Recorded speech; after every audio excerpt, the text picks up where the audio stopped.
Salut à toutes, salut à tous, c'est Marion, vous êtes sur Job Teaser et c'est l'heure de Meet the Expert. Le principe est simple, à chaque épisode, on reçoit un invité qui vient nous raconter son métier afin qu'on puisse mieux en comprendre les réalités, les enjeux et l'avenir. Mon experte du jour s'appelle Déborah, elle est principal chez Kearney, cabinet mondial de conseil en stratégie. Et selon Déborah, c'est un métier où il ne faut jamais perdre sa soif d'apprendre. Salut Déborah, comment ça va ? Très bien, et toi? Super, merci beaucoup d'avoir accepté de participer à ce nouveau numéro de Meet the Expert. Et écoute, je te propose de ne pas perdre de temps, hein. On va rentrer dans le vif du sujet et puis on va faire surtout connaissance avec toi, Déborah. J'aimerais bien d'abord comprendre comment tu es devenue principal. Aussi, est-ce que tu pourrais nous raconter les événements majeurs de ton parcours académique et de ton parcours professionnel? Alors, donc moi j'ai diplômé en 2013 de Centrale Supélec et de l'ESCP. Après mon diplôme, j'ai fait mon stage de fin d'études en M&A en banque d'investissement. J'avais très envie… Alors, pardon, M&A du coup? Merger and Acquisition, donc fusion et acquisition. Oh, ok. Et suite à ça, j'ai enchaîné sur un CDI en conseil et j'ai fait plusieurs cabinets depuis. J'ai fait notamment 4 ans chez EY à Londres, où j'étais spécialisée en conseil opérationnel en M&A. Et j'ai rejoint Kearney en mars 2019 en tant que manager. J'ai été promue cette année principal et donc je me spécialise sectoriellement dans les biens de consommation et grande distribution. Et d'un point de vue problématique, mes sujets, c'est plutôt les sujets opérations et les sujets fusion-acquisition. Ok, alors tu as parlé de promu, tu dis que tu as été promu principal. On en parlera peut-être un peu plus dans le détail, mais il y a un système de grade, hein, c'est ça, dans les cabinets de conseil en stratégie. On aura l'occasion d'y revenir plus tard. J'ai l'impression que tu as un peu quand même fait le parcours un peu parfait. Quelque part, tu m'arrêtes si je dis des bêtises. En tout cas, sur le papier, on a l'impression que tout s'est bien goupillé, on va dire pour toi.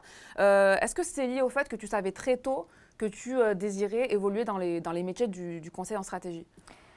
Alors très tôt, quand j'étais en école, je voyais mes amis de promo soit en banque d'investissement, soit en conseil, et c'est ça qui me bottait.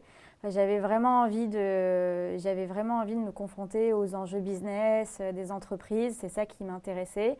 Donc j'ai commencé par mon stage de fin d'études en M&A, je voulais tester ça.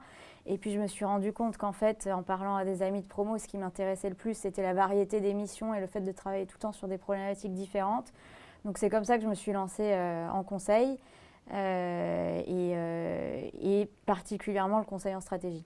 D'accord, tu parles de ton stage de fin d'études. Là, tu as pu rencontrer des professionnels déjà en place dans le métier. Il y a eu peut-être une rencontre ou quelqu'un qui t'a donné envie aussi en particulier de vraiment, ça t'a fait dire, voilà, c'est ce que je veux faire? Oui, mais en fait, quand j'étais en stage de fin d'études sur un de mes projets, on travaillait de très près avec un cabinet de conseil. Et je me suis rendu compte que l'approche était un petit peu différente de la banque d'investissement. Ça m'a intéressée, ça m'a interpellée. Et puis, j'ai croisé ça avec les retours que j'avais d'amis de promo qui eux-mêmes étaient en cabinet de conseil. Et moi, ce qui m'attirait, voilà, c'était la diversité des missions, pouvoir travailler sur des problématiques hyper différentes. Donc, c'est comme ça que j'ai atterri après en conseil. Alors, tu nous l'as dit il y a quelques instants, tu as fait Centrale Supélec et ESCP. Voilà. On va parler un petit peu de parcours académique. Quel parcours, quelles études, toi, tu recommanderais, voilà, à ceux qui nous regardent, pour arriver à ton métier, à faire ton métier? Alors, la plupart de nos consultants viennent de grandes écoles de commerce ou d'ingénieurs. Après, on ne prend pas que les masters stratégie, on regarde aussi les masters entrepreneuriat ou des gens qui ont fait des doubles diplômes à l'étranger. Donc, voilà, il y a des parcours un petit peu variés. Et pour les gens qui nous rejoignent avec une expérience professionnelle au préalable, on valorise vraiment l'expérience professionnelle, quelle qu'elle soit. Ça peut être dans l'industrie, ça peut être dans un autre cabinet de conseil, ça peut être en private equity, ça peut être en banque, en start-up. Mais voilà, une expérience professionnelle capable d'amener les compétences qu'on recherche en conseil, donc capacité analytique, problem solving, curiosité, sens business, etc. On va revenir justement sur les soft skills aussi qu'il faut pour exercer ton métier. Mais avant, j'aimerais qu'on comprenne concrètement ce que tu fais, Déborah, en fait, dans ton travail et en tant que principal chez Kearney. Déjà, est-ce que tu pourrais, en préambule, nous dire en quelques mots quel est le rôle d'un cabinet de conseil en stratégie comme Kearney? Alors, donc notre rôle, c'est vraiment d'accompagner les directions générales dans leurs problématiques stratégiques. Bon, c'est assez large, mais concrètement, ça veut dire qu'on accompagne nos clients sur des problématiques d'efficacité opérationnelle, de conduite du changement, de développement. Donc on est vraiment à leur côté, aux côtés des directions générales, pour les accompagner dans leur programme de transformation. Alors juste, pardon, je te coupe, la conduite du changement, c'est vrai que c'est une expression qu'on entend souvent ces derniers temps. Ça veut dire quoi concrètement? Concrètement, ça veut dire qu'une entreprise est sur le point de faire une grande transformation dans son organisation, dans son orientation stratégique, et a besoin d'ancrer ces nouveaux principes au jour le jour, et donc a besoin d'aide pour accompagner ces grands changements. Et donc c'est des choses qui ne se font pas du jour au lendemain, et donc pour ça ils ont besoin d'aide externe pour les aider avec une méthode qui leur permette de cranter ces changements dans leur culture, dans leurs entreprises. Ok, alors ça c'est pour l'environnement, un petit peu voilà, les missions d'un cabinet de conseil en stratégie. Maintenant on va focus sur ton poste, donc celui de principal. Est-ce que tu pourrais nous le définir et nous dire quelles sont tes missions et tes objectifs chez Kearney? Alors en tant que principal, j'ai 3 casquettes principales. Ma première, c'est évidemment de m'assurer que les projets que je gère s'exécutent bien, donc pour mes clients, auprès de mes équipes. Ça, c'est mon premier grand rôle. Le deuxième, c'est d'identifier des nouveaux sujets à pousser auprès de nos clients, ou d'identifier des nouveaux clients avec qui on pourrait travailler et qu'on pourrait accompagner. Et comment tu fais pour faire ça, typiquement? Pour identifier des nouveaux sujets, c'est beaucoup de conversations, beaucoup de conversations avec les clients pour comprendre vraiment quels sont leurs sujets du moment, quelles sont leurs problématiques, croiser ça avec nous, notre expertise interne, et voir qu'est-ce qu'on pourrait leur proposer, vraiment adapté à leurs problématiques. Et le troisième rôle en tant que principal, c'est coacher les équipes et s'assurer du bon développement en interne des consultants. Et du coup, tu disais que ce qui te plaisait au départ, toi, dans ce métier, c'est le fait, finalement, de pouvoir travailler sur plein de projets différents. C'est le cas? C'est le cas. Et moi, c'est ce que je trouve hyper gratifiant. Et c'est ce qui fait que je suis hyper contente de me lever le matin et d'aller sur mon projet. Et globalement, nos projets peuvent durer entre quelques semaines, voire à quelques mois, parfois plusieurs mois, donc 6 mois, 9 mois. Mais les problématiques sont très variées, les clients sont très variés, les secteurs sont très variés, on change d'équipe tout le temps. Donc c'est un renouvellement permanent. C'est aussi, ça peut être très challenging aussi, mais c'est ça. Enfin, moi personnellement, c'est ça que je trouve particulièrement excitant. Et tu pourrais, sans citer le nom d'un client, tu pourrais nous donner l'exemple d'un projet sur lequel tu as travaillé et qui t'a particulièrement plu ou que tu as laissé un bon souvenir ou... Quand je suis arrivée, j'ai eu beaucoup de chance. Donc quand on arrive, on pourra en reparler, mais on a donc une semaine de formation pour tous les nouveaux arrivants. Et suite à ça, on est mis sur un projet, on est staffé, comme on dit. ça veut dire ça, être staffé. Être staffé, voilà, okay. Être mis sur un projet. Mon premier projet était, sur le papier, était canon, et dans la réalité, c'est aussi avéré vraiment super intéressant. C'était pour un leader de la beauté où on les accompagnait sur un sujet hyper complet. En fait, on les accompagnait sur un sujet de redéfinition de leur organisation commerciale en Afrique. Donc c'était lié à une réorientation stratégique qu'ils avaient enclenchée.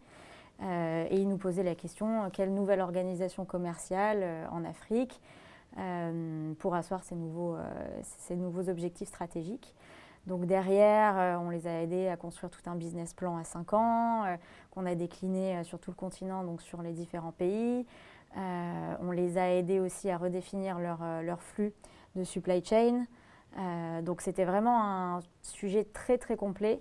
J'ai adoré. Enfin, vraiment, au sein d'un même sujet, d'une même mission, d'avoir autant de composantes et de travailler avec autant de métiers différents. Mais justement, c'est pas, ça m'a l'air d'être assez complexe, mine de rien, parce que là, tu parles de redéfinir une politique commerciale, supply chain, enfin voilà, ça touche il y a différentes fonctions, différents secteurs aussi, parce que là, tu as parlé d'un leader de la beauté, mais je suppose que tu fais aussi plein d'autres types de secteurs d'activité. Comment on fait pour être aussi performant d'un sujet à l'autre, d'un projet à l'autre? Je pense que la clé, une des clés, c'est vraiment d'être toujours curieux et d'avoir toujours envie d'apprendre et d'être... Bon, déjà, il faut avoir cette flexibilité, cette capacité à s'adapter à des environnements changeants et il ne faut pas être déstabilisé par ça. Voilà, il faut avoir envie d'être déstabilisé.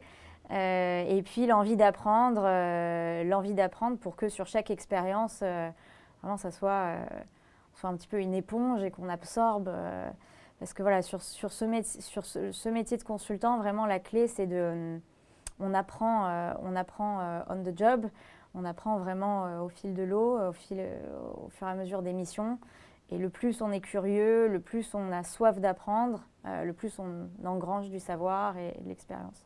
C'est vraiment en fait quand on intègre finalement l'entreprise et qu'on peut prendre une expérience là-dessus, qu'on peut apprendre à gérer la complexité dont tu parles en fait. Mm-hmm. C'est ça. Alors, forcément, on l'a dit, enfin tu l'as dit surtout, c'est un métier challengeant, mais du coup, quand on réussit, on va dire, des projets, je suppose qu'il y a aussi un sentiment de fierté, ou en tout cas, voilà, on doit être fier d'accomplir certaines réussites. Est-ce que tu peux nous parler de ton plus grand succès chez Kearney? Ça serait quoi? C'est difficile de choisir un succès. En quelque sorte, chaque mission est un succès quand le client est satisfait, on a des bons retours. Je pense notamment là, à un des gros projets que j'ai fait cette année avec mon équipe, où on a accompagné un de nos clients qui n'était pas notre client auparavant. Donc, et qu'on a eu le plaisir d'accompagner sur une opération de fusion avec une entreprise du même secteur. C'est un projet qui a été assez long puisque ça a quasiment duré 1 an et on les a vraiment accompagnés à toutes les étapes avant la signature du deal jusqu'après l'implémentation de la fusion. Et voilà, c'était 2 entreprises qui avaient 2 cultures complètement différentes. Pour notre client, c'était une transformation très très stratégique, donc avec beaucoup d'enjeux. Et avoir été là à leur côté du début jusque là, ça c'est encore en cours, hein, ouais. Mais ça a été très gratifiant et les voir satisfaits du travail accompli, c'était un grand succès. Alors à l'inverse, Déborah, parce qu'on essaie d'être transparent au maximum dans cette émission, est-ce qu'il t'est arrivé parfois de ressentir, ou d'avoir un sentiment d'échec sur une mission, un projet? Pareil, c'est difficile de choisir un exemple, mais en fait, sur chaque projet, il y a des obstacles tous les jours. Tous les jours, il y a des problèmes. tous les jours, il y a des choses qui ne vont pas... Tu disais problem solving, ça, il faut savoir faire ça. En fait. Exactement. Donc, tous les jours, il y a des choses qui ne vont pas dans la direction dans laquelle on voudrait. Tous les jours, il y a des nouveaux problèmes. Donc, ce qui est beau dans ce métier, c'est que en équipe, on y travaille, on réfléchit et on se met autour d'une table, on y réfléchit tous très fort et puis on trouve des solutions qui permettent de résoudre ces challenges-là, ces problèmes. On trouve toujours des solutions? On y arrive, oui, toujours. Il y a toujours des solutions. Alors, au-delà des sentiments d'échec ou de réussite, est-ce que tu as parfois le sentiment que ton métier n'est pas forcément très bien compris des autres? Et pour aller plus loin dans ma question, est-ce que tu as déjà constaté des clichés ou des stéréotypes sur ton métier? Tout à fait. Il y a, déjà, il y a les stéréotypes que les clients qui n'ont pas l'habitude de travailler avec nous ont. Donc ça, typiquement, les clients vont avoir l'impression qu'on est des consultants qui vont débarquer chez eux en costume tailleur, et qui vont réfléchir dans leur coin à une solution hyper complexe, exprimée dans un jargon hyper compliqué, qu'ils ne vont pas comprendre et qui va être super loin de leur réalité. Au bout de quelques jours, quelques semaines à travailler avec nous, ils comprennent que ce n'est pas du tout notre style et qu'au contraire, Je pense qu'on a chez Kearney, on a une attitude très, très proche du client, on s'adapte à leur culture, on est très bienveillant. Et le projet dont je te parlais tout à l'heure, par exemple, un des retours qu'on a eu d'eux, c'était vous êtes vraiment fondu dans notre équipe, comme si vous faisiez partie de l'équipe. Donc, ça doit faire plaisir, ça aussi. Ça fait vraiment plaisir, ouais. On se sent vraiment, on se sent pas juste externe sur une durée donnée, mais vraiment on se sent partie de leur équipe, donc ça fait toujours plaisir. Et puis je pense qu'il y a aussi les stéréotypes auprès des étudiants. Je pense que les étudiants peut-être nous voient comme, en tout cas voient le job du consultant comme un job en chambre, à cruncher de l'Excel tout au long de la journée, loin finalement de la problématique du projet. Et ça, encore une fois, chez nous, c'est vraiment pas le cas. Les analystes, les stagiaires, tout le monde fait partie prenante de l'équipe.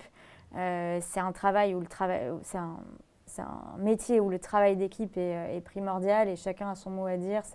Sa pierre à donner à l'édifice. Enfin, donc tout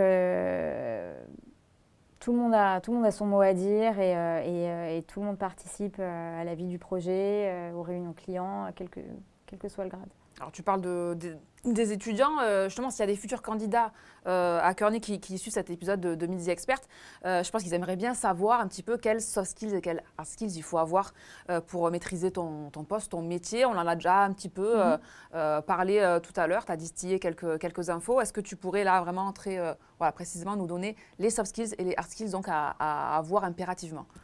Alors en soft skills, c'est beaucoup de communication, beaucoup de relations clients, d'empathie, beaucoup d'intelligence émotionnelle en fait. C'est vrai qu'on n'y penserait pas forcément comme ça de premier abord. On ne dirait pas pour être principal, en tout cas voilà, dans les métiers du conseiller en stratégie, qu'il faudrait avoir de l'empathie, de la communication. C'est pas ce qui viendrait à l'esprit au départ. Hyper important pour être proche du client, pour vraiment comprendre ce dont ils ont besoin et pour proposer des choses adaptées. Au-delà de ça, toujours en soft skills, vraiment capacité d'adaptation, flexibilité, et puis aussi capacité on dit toujours think out of the box, mais voilà, avoir des idées un peu nouvelles, créatives, qui sortent de l'ordinaire, ça c'est toujours apprécié. Et puis en hard skills, c'est des compétences analytiques, problem solving. Il faut aimer Excel quand même, on est d'accord. Oui. Bien aimé, quand même. On est d'accord. Il y a une autre info qu'on aime bien avoir quand on est étudiant aussi, Déborah, et qu'on se projette sur une voie professionnelle, c'est la rémunération. Qu'est-ce qu'on peut espérer niveau salaire sur le métier de principal? Alors, déjà, en entrée de grade, donc on est consultant junior, c'est ça au départ? On commence consultant junior, donc stage ou CDI, on commence en tant que business analyst et puis après on progresse dans les grades. En sortie d'école, on propose parmi les packages les plus attractifs du marché. Et c'est un package qui évolue… chez Kearney, tu veux dire? Chez Kearney, oui. Ok, d'accord. Et c'est un package qui évolue au fil des années. Au bout de 4 ans, si tout se passe bien, vous doublez votre package. Et ce qu'il faut souligner aussi, c'est qu'il y a une grosse partie qui est basée sur la performance, qu'on revoit 2 fois par an. Donc c'est vraiment méritocratique. Et donc toute une partie est basée sur la performance, sur les projets et hors projet. Alors tu parles justement de grade aussi, parce que toi tu es principal, donc tu as gravi les échelons, on l'a compris. Justement, comment ça se passe pour évoluer, de changer de grade et un peu dans le même esprit, à quel point il faut se former en continu dans les métiers du conseil en stratégie? Alors l'évolution, donc sur la première question, l'évolution, elle se fait… en fait, les cycles de performance, ils sont 2 fois par an. Donc 2 fois par an, on revoit la performance des consultants et on définit un time to promotion, donc le temps pour passer au grade d'après. Les grades, donc on commence business analyst, puis senior business analyst, associate, manager, principal et partner. Et au sein de chaque grade, il y a des sous-grades qui correspondent peu ou prou au nombre d'années au sein du grade. La formation, elle a lieu en continu. Donc, quand on arrive, tous les nouveaux arrivants ont une semaine d'intégration, une semaine de formation pour que tout le monde soit au même niveau sur les soft skills, les hard skills dont on a parlé. C'est un gros investissement pour l'entreprise, mais c'est quelque chose qui nous tient vraiment à cœur. Donc tous les nouveaux arrivants ont ça. Et puis après… Ce qui veut dire que du coup, quand on intègre un cabinet comme Kearney, même si on n'a pas tous les prérequis, c'est pas très grave finalement, c'est ça? C'est ça. De toute façon, voilà, il y a la semaine de formation qui est un petit peu une mise ou remise à niveau en fonction des cas. Et après, en fonction de chaque grade, il y a un programme très structuré de formation tout au long de l'année qui s'applique selon les skills à développer en fonction des grades. Et puis après, de manière ad hoc, si telle ou telle personne a un besoin spécifique de formation, il y a toujours quelque chose qui existe pour adresser ce besoin spécifique. Alors on parle de monter en compétences pour évoluer dans son métier, mais tu le sais aussi, Déborah, les professionnels de demain aspirent de plus en plus à des carrières pro, je dirais jalonnées de métiers différents. Voilà. Est-ce que tu pourrais nous dire vers quel type de métier, du coup, il est possible de s'orienter après le tien, que ce soit en évolution horizontale ou verticale? Alors, vraiment, tout est possible. Tout est possible.